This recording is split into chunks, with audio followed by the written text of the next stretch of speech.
Because he's trying to, maybe he's trying to be good, maybe he's trying to get a parole, no? So he want to get rid out of prison. So the next day, the government say, okay, tomorrow you can go out, you're free. No? Because maybe you're good, no?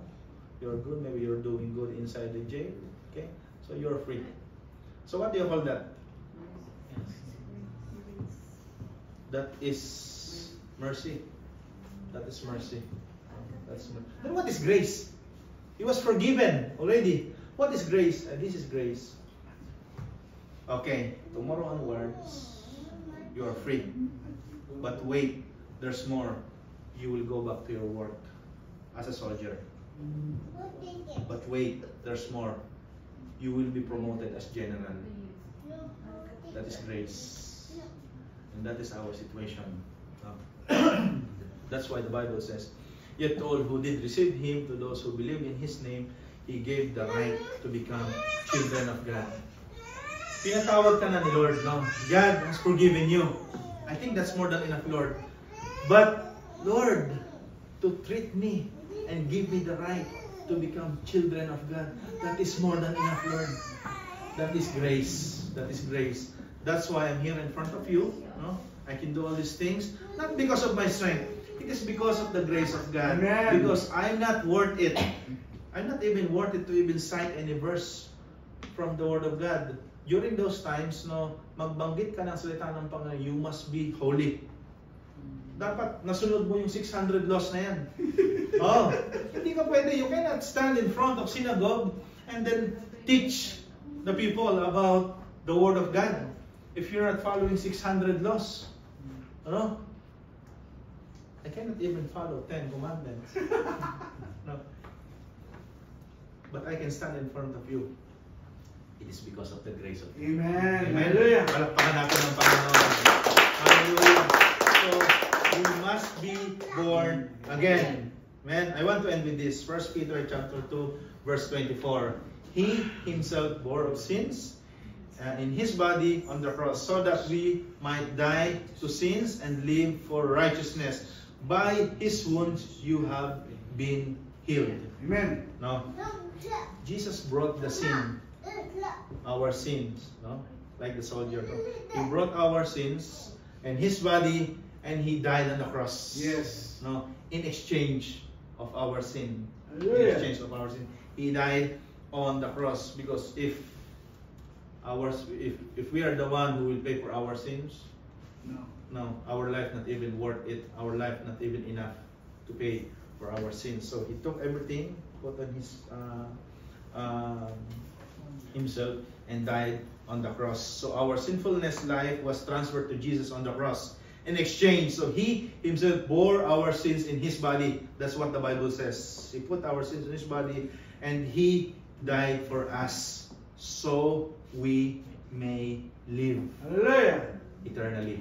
Amen. Amen. That's why we are citizens of heaven. Amen. So you must be born again.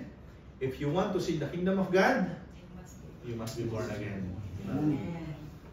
If you want to be spiritual and not religious, you must be born again.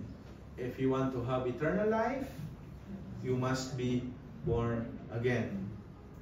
The question is, do you want to be a true born-again Christian? Yes. Do you want to be a true born-again Christian? Last verse, Galatians 2:20, my favorite verse. Galatians 2:20. No? My number one in my list. No? Galatians 2:20. No? My most favorite verse. It says, can we stand? Hallelujah. Sabi dito, I have been crucified with Christ, Hallelujah. and I no longer live, but Christ lives in me. No? Ray that lived before, no, is not the Ray now, Amen. because he's been crucified with Christ, and he no longer lives, but Christ lives in him. Amen. Yung J. Lord na nabubuhay noon hindi na yung jailord ngayon. Yes. Because he's been crucified with Christ. And he no longer lives. But Christ lives in him. No? If someone asks you, is that you? Is that you? A long time ago, you were so bad. You're saying many bad things. No, you are not good. And now, you're telling me about the Word of God? You can simply say, that guy has been crucified with Christ. Amen. And he no longer lives. But Christ lives in him. Hindi na ako yung PJ na nabubuhay noon. No, ako na yung PJ, no, crucified with Christ and no longer live. But Christ lives in me. Amen. That is born again. Amen. That is being born again. You know, if someone haven't accepted Jesus Christ as Lord and Savior yet, I know most of us accepted Jesus Christ as Lord and Savior. If you want to start a life of a born-again Christian, first thing to do is acknowledge your sin and accept Jesus Christ as your Lord and Savior, and let Him live in your life. Now, friends, just say this simple prayer before we end this. No? Yes. Say a simple prayer of acceptance. Lord Jesus, Lord Jesus, I acknowledge that I am a sinner. I acknowledge that I am a sinner.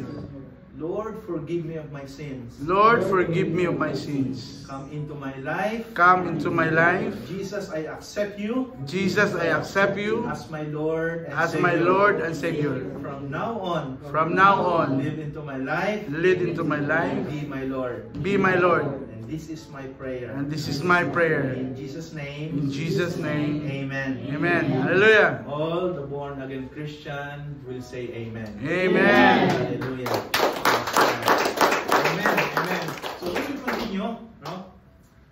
You can get this emblem. Okay, we will have our communion. Ano? Please, all of us who accepted Jesus Christ as Lord and Savior, please come here in front. Come. And get one. Which one of you? Yes.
This is first, every first Sunday of the month, we used to commemorate the works of the Lord Jesus Christ and the cross in the Mount of Calvary.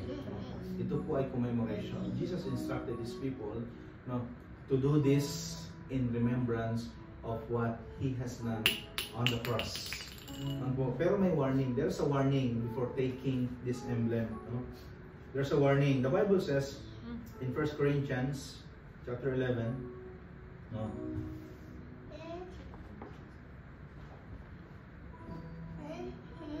So then, whoever eats the bread or drink the cup of the Lord in an unworthy manner will be guilty of sinning against the body and blood of the Lord. Everyone ought to examine themselves before they eat of the bread and drink from the cup. For those who eat and drink without discerning the body of Christ eat and drink judgment on themselves. Let us assess and examine ourselves. No? If there are things you want to confess, no, you say it to the Lord before we take the emblem. Let's give a few minutes to assess ourselves and to talk to our God. Let us close our eyes. Amen. Hallelujah.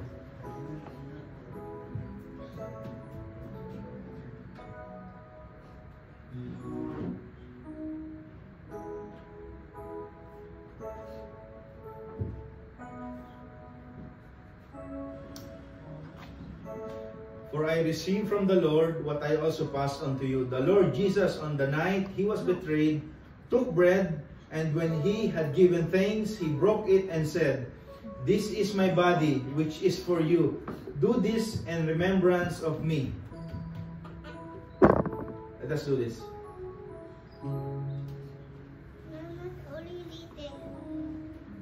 In the same way, after supper, He took the cup, saying, "This cup is the new covenant in my blood. Do this whenever you drink it, in remembrance of me." Let us do this.